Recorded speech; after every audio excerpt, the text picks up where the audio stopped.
All right, what's good, YouTube? Just wanted to come on here and talk about, uh, just giving y'all a rundown on pro life in Australia, um, what it's like being a pro over here, what the basketball is like, what the day to day is like, and just giving y'all a little insight into my world. So, uh, let me see, where should I start off with? I guess I'll start off with how I ended up playing ball in Australia. So, I think I covered this briefly in a previous video, but once I graduated college, I was at home for a little while, probably going on like 5 or 6 months, and I was just grinding, just staying the course, um, working out in the gym, lifting, running, etc. All that, just staying ready for a call. But I had to wait a while. It took about 6 months, and I was at home, and it was definitely tough, mentally taxing, just being all up in the air, not settled, and it was tough. Like just waking up every day in the morning, waking up early in the morning to go work out, and not knowing like what you're working out for. If you feel what I'm saying, like I didn't have a contract at that time, so I'm just. Some days I would feel like, man, I'm just working out for no reason. But like I love the game so much, like even if it was for no reason, I would still be doing this regardless. So my coach at my college had referred me to this agent who had connections in Australia. So through him, I was able to get on a team last season, the Whittlesea Pacers in Victoria, playing the league called the Big V. So last season played in the Big V, played for Whittlesea, had a great season. We went deep in the playoffs, lost in the semifinals, which still has a bad taste in my mouth, if I'm being honest. But it was a great year overall. Other than that, I was fortunate enough to win MVP. Had great numbers, averaged about 26 points per game, 9 rebounds, shooting about 38% from the 3, 54 from 2. So I had some solid numbers for sure. So of course, after pretty much just dominating that season, I moved up to Australia's second division league. All right, so depending on the state you are, the divisions of the level of professional ball may vary. All right, so my first season I was in Victoria, so the state league there is Big V. So down there, if I was to name like 3 divisions, it would be Big V, which is at third division, NBL 1, second division, and then there's the NBL, which is the highest division. All right, so I was in Big V in my first year in Victoria, Australia. So that was a third division league. So after that season, I was fortunate enough to move up to NBL 1. NBL 1 teams started reaching out to me, started recruiting me a little bit before I had left Victoria. So before I left, I worked out with a couple teams and just getting on the field for it. All right, so the professional basketball landscape in Australia is unique. All right, so when most people think about overseas ball, they think about mostly Europe. That's the most common when people refer to overseas basketball. I feel like most people's minds in their head, it goes straight to playing over in Europe. But playing on Australia is a little bit different than Europe. If you're not in the NBL, which is the top league in Australia, like say you play maybe in a state league like the Big V, or you play in a state league here in Sydney It's called the Wartime League, um, or even NBL One. Those leagues run opposite, like most of the world's leagues. So while NBA, Europe, and even the NBL here, while those leagues are going, NBL One is off on off season. All right. So with that being said, since NBL and NBL One run at opposite times, a lot of NBL players come down and play in the NBL One because it's like their off season. All right. So with that being said, with the NBL players coming down playing NBL One, it really makes the NBL One a very, very competitive league with a lot of talent, a lot of good players. So that's one thing. With that being said as well, there's a lot of guys that come from, they probably are from Australia, but they were playing overseas in Europe, and they are also in their off season, so they come and play NBL One. So that's just giving you guys a little bit of insight on the level of the league and what it's like competing in this league. But so yeah, as I mentioned before, there's 3 tiers of usually 3 tiers in Australia basketball. State level, then there's NBL One, which is right under the NBL. It's pretty much the NBL's G League. All right, so just think of NBL One as the NBL's G League. But yeah, those are the leagues. And Australia, I was saying it's different from Europe because instead of practicing every day, maybe doing 2-a-days, we only practice 2 times a week. All right, that's only at NBL One level though. NBL One level and below that. The NBL, however, they practice every day because that's the top league. That's like the league, you know what I'm saying? That's where they take it the most serious.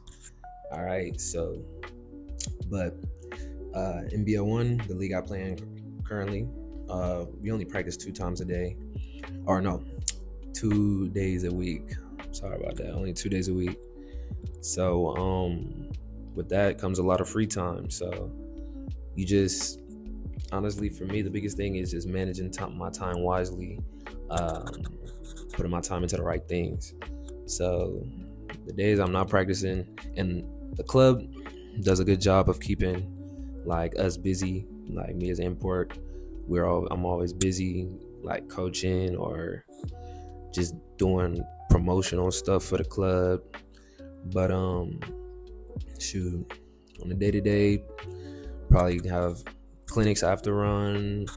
I do my own private training, as you guys see, and then I'm also just in the gym working. So it's a great thing. It's definitely a blessing having this much free time, and you can really put your time where you want to, but at the same time you can end up wasting a lot of time. Like they say, idle time is a devil's playground. So, or an idle mind, or idle time, either one.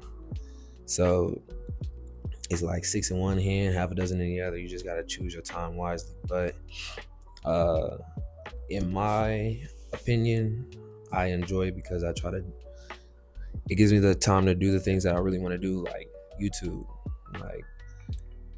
Like I'm able to spend extra time working on videos and stuff like that. So it's really good. Not to say if I was in like playing in somewhere else like Europe or something where we're practicing every day, I'd probably still be doing the YouTube, but I feel like it'd be more of a hassle just because I'd be exhausted from all the work I'm putting in practices and 2-a-days and things of that nature.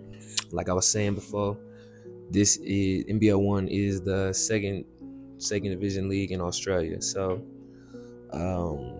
with that being said, it's a lot of opportunity to move up. All right, so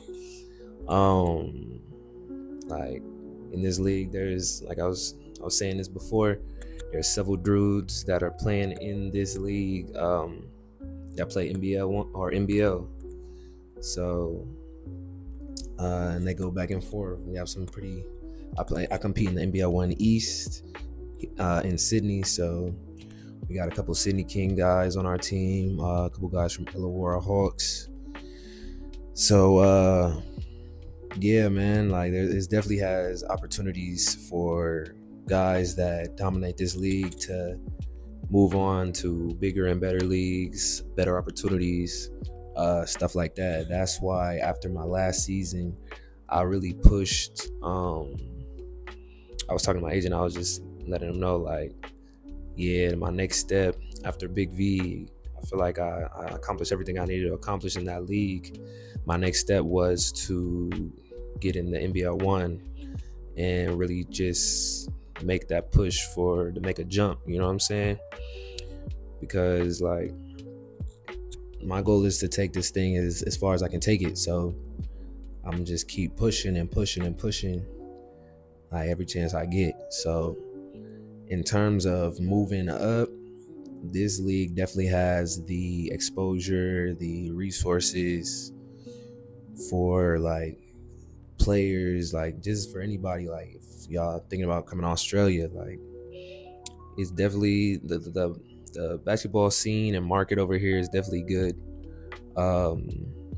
If you want to like build up your name and make a name for yourself and really, I don't know, just lock in and work on your game, like your game individually, I feel like a lot, because you have so much time to just be in the gym, and you feel me, you just gotta take, in my opinion, you just gotta take full advantage of it.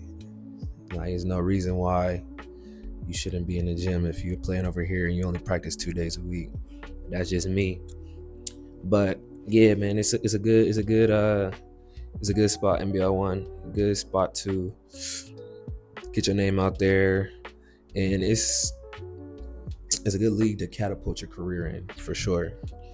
And I'm fortunate enough, thank God, I was able to get in this league in my second year, my sophomore year. So I am definitely grateful about that.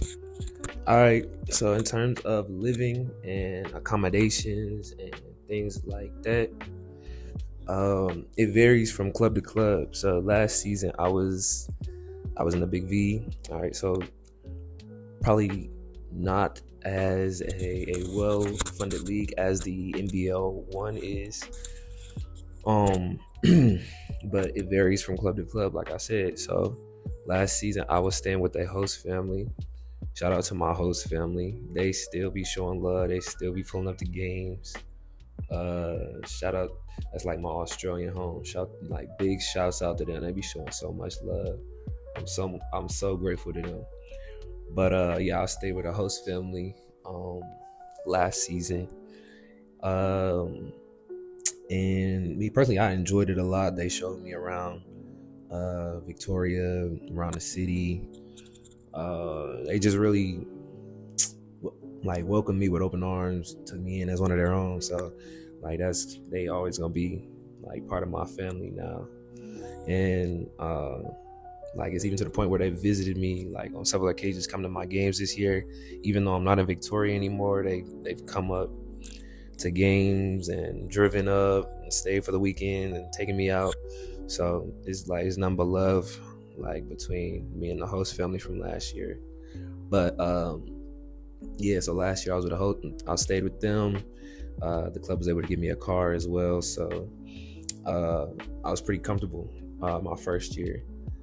And this year as well is so it's a bigger club.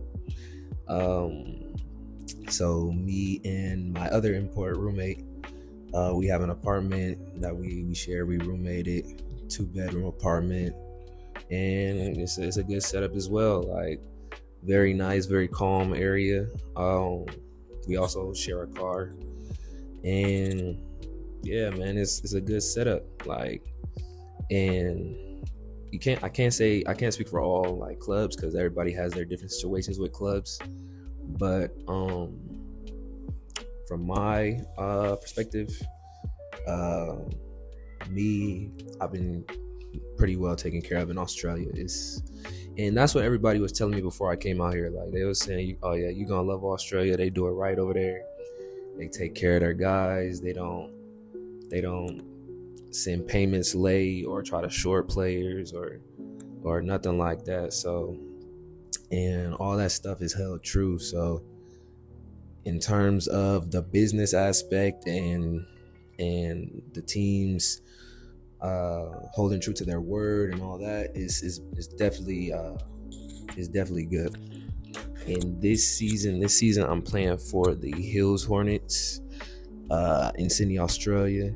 So we about halfway through our season now, and we are fighting to get into playoffs. All right, so we definitely got our work cut out for us. But if y'all wondering where y'all can watch games at, just download the NBL One app. Then once you just gotta sign up with your Google email. It's free. You can watch the games for free, stream them, all that, and just sign them in with your Gmail. So simple as that. And once you do all that, it's gonna ask you which conference you want to watch. Make sure you click NBL One East, and then you find the Hills Hornets. That's the team I play for. And if y'all want to tune in, show your boy some love, all that. All right. Also, tap in with me on my socials. If y'all got any questions about the league or playing overseas, or just about faith or anything, or just tap in with me. Instagram and TikTok, y'all know me, 602 Meek. I'm not really on Twitter that much anymore. But yeah, y'all can leave comments as well. That'll probably be the easiest way. But if you want more content like this about inside overseas and things like that, just let me know. Also, make sure y'all like, comment, and subscribe to the channel. Really helps the channel, and we're gonna be taking off these last 6 months of the year. So y'all make sure y'all keep tuning in, keep locking in with me. All right.